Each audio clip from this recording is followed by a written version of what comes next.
Ή στην περίοδο, δεν ξέρω και εγώ πάλι.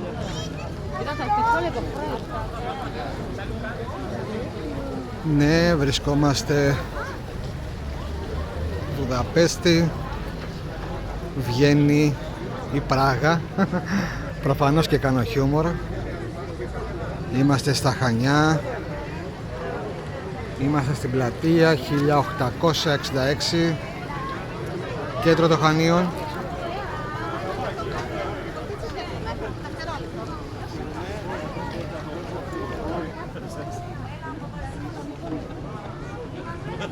Μέχρι την Βανέζα επιτρέπεται να πας, Σωτήρη. Μέχρι εκεί είναι το όριο. Μετά κάηκε.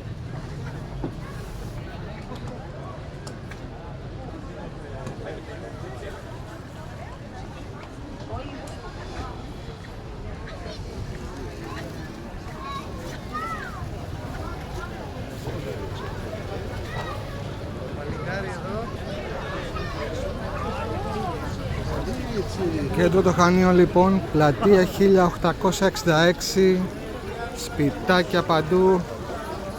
Δείτε τι γίνεται. Ο αναπλός και βρώμος δεν υπάρχει.